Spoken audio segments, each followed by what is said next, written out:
Seriously, folks, it's because they're bootlicking servants of the billionaire class who disdain institutions like PBS for having the unmitigated temerity to educate the filthy poors without at least having the decency to charge them for it. So, looks like I'm in that awkward position again where there's nothing better to talk about, and consequently I've been reduced to picking some of the lowest hanging fruit, scraping the very bottom of the encrusted shit barrel. For those who are unaware, Thought Slime is a self-proclaimed anarcho-communist, but if you actually listen to his nonsensical rambling, which could generously be considered a commentary, he most definitely is not an anarchist, and it's dubious as to whether or not he's even a communist. He's one of those people who identifies strongly with one end of the state-constructed left-right dichotomy solely because he identifies the other end of the false spectrum with traits which he associates with being something personally troubling for him. Had issues with an authority figure early on, presumably in his life, which had these traits, then another figure stepped in later on and told him these were political and that the way to get rid of what he perceives they stand for is to believe in a certain ideology. Oh, and this isn't me just being an armchair psychologist. He himself has said this. I've worked a lot of shitty jobs where I've seen some pretty shitty labor conditions and some pretty shitty attitudes from people regarding those. But nothing really that bad has ever happened to me. I did grow up with a single mother, and she explained to me at a young age about the wage gap, and it was pretty infuriating to me as a 10-year-old boy. Still infuriating to me as an adult, but you never really feel the injustice of things as much as you do when you're a kid. Well, at the very least, he's said things which can hint at this, which we can use to logically infer that this is the case. Regardless, the point is that Thought Slime is a mindless contrarian, and the only consistency in anything he argues is that it's contrary to what the media and politicians tell him are, quote, right-wing ideas, up to the point where his positions begin to contradict themselves. For example, he believes that property rights are artificially constructed by the state through its monopoly on arbitration and have no objective basis for their existence, and consequently that voluntarists are not anarchists, but supports the formation of a monopoly on arbitration to enforce coercion against certain kinds of individual association he doesn't approve of ideologically, and only allow the associations he does approve of in society, which of course this dichotomy has no natural explanatory power and is functionally no different from a government.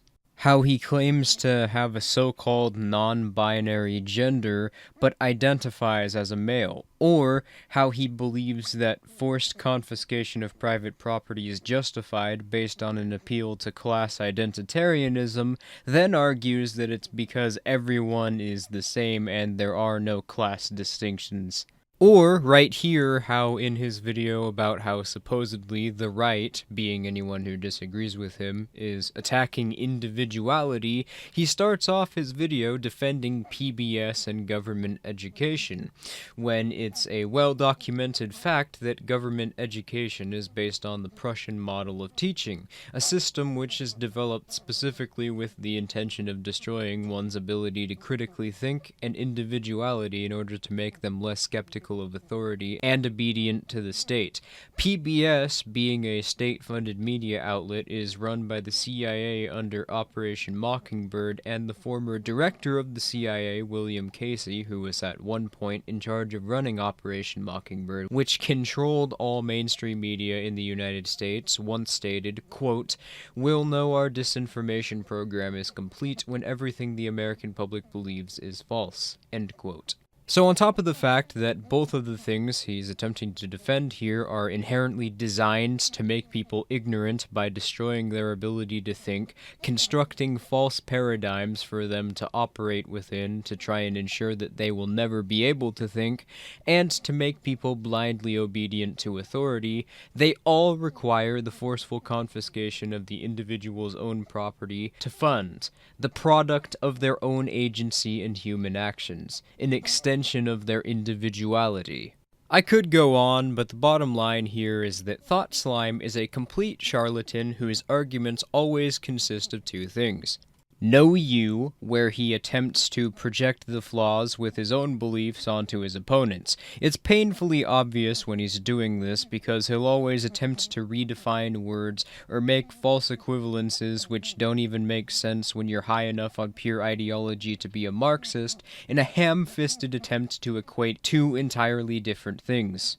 Or in response to critics when his indolent attempts to create arguments inevitably self-immolate because of how straightforwardly obvious it is that he has absolutely no fucking idea what he's talking about, he'll start completely shitting himself and just insult himself or parade around the criticisms he's receiving ironically. He does this because he thinks that if he insults himself with the criticisms he's receiving, that his critics will leave him alone because he'll have created the impression that their criticisms somehow have less merit because he ironically parrots the same arguments to self-deprecate. The problem is that he receives so much criticism that he actually resorts to self-deprecation more than he actually does creating arguments in the first place. Hell, his avatar is wearing a t-shirt which reads King Cuck. So instead of having the intended effect of manipulating his audience and critics through reverse psychology, it instead just amplifies the arguments of his critics and just makes him look like a spurging retard with no answers to the things he's being criticized with. So, okay, why did I make a video in response to Thought Slime if it's so easy to refute one of his arguments that I could literally debunk an entire video of his within a single paragraph of my script, you may be asking. And this is a fair question, but that's because I'm not making a video necessarily to respond to Thought Slime, but to a point which he attempts to make about halfway into the video, regarding individualism and collectivism. The right presents itself as individualist, the defender of personal freedoms. They like to frame the left as collectivist. The left, they say, only cares about the common good and ignores the personal freedom of the individual. That's often how both groups are modeled along an axis by right-wingers. This model has become so prevalent that even people on the left have started adopting it. But it's wrong. It's wrong, though. The right are rugged individualists who must conform to the following criteria or be purged. The left don't care about individuals, they're collectivists. They're unique, precious little snowflakes that only care about themselves. That proves they're collectivist. I think the choice between individualism and collectivism is kind of a false dichotomy. Pretty much by definition, that which is good for the collective must be good for most individuals. Because all collectives are made up of individuals, and all individuals are part of some larger collective. The right would have you believe that if things were economically more fair, that would be bad for you individually, but that's only really true if you're part of the very small group of people who own most of everything. Otherwise, your percentage of things would go up. Oh my god, I am so sorry for subjecting you to that. But this explanation of, and attempts to argue against or in favor of individualism and collectivism respectively on display, amazingly manages to encapsulate every single thing which is wrong with how this topic is seen and consequently discussed in mainstream politics, which is the reason why I've decided to even mention Slime Boy today. What I love here, though, really quick, is how Thought Slime just inadvertently refuted the left-right dichotomy by fallaciously attempting to equate libertarians and objectivists with paleocons or neocons under the label right-wing, so that individualist philosophy is equated with statist collectivism, which is only cosmetically different from what he believes in. In mainstream discussion, philosophies generally are equated with others which have fundamental principles that directly contradict one another because of the left-right dichotomy. He also tried to claim that collectivists think no one should be forced to associate with groups and should be able to express themselves as an extension of their own agency, and that the individualists are the ones who want to coerce people or force them into groups against their will, which, what? Yeah, refer to what I mentioned earlier regarding his debate style of just pulling no U's and projecting. But whether they're Republicans, Democrats, alt-right, or Marxist, most people other than libertarians seem to consistently get this point wrong, and those whom I've seen discuss this issue almost universally have a false notion as to what it means to be an individualist or a collectivist.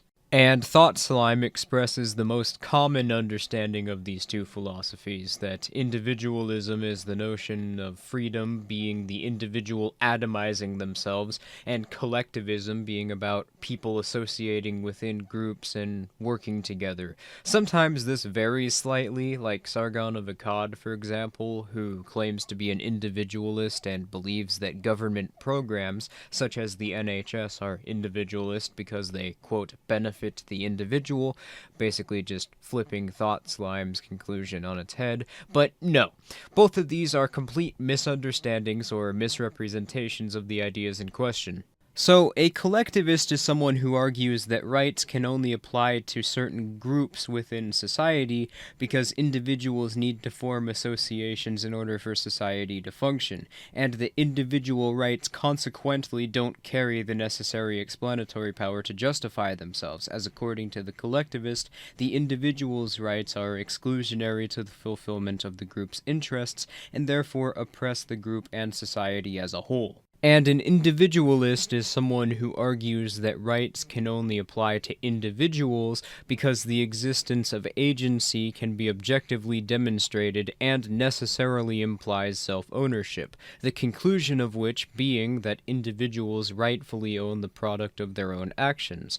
According to the individualist, group rights do not have the necessary explanatory power to justify their existence, since there is no such entity or creature as a group or a society, because all groups and societies are simply a collection of different individuals. Because groups cannot naturally be demonstrated to exist and only exist if individuals create them, this necessarily means that they don't have natural rights. Since groups don't have natural rights, or don't even naturally exist, all attempts to establish rights for groups must be both arbitrary and positivist, meaning that the group's rights are ultimately going to be dictated by a centralized monopoly on arbitration and require forced association and theft of the individual's products of their agency, which is basically a nice way of saying slavery.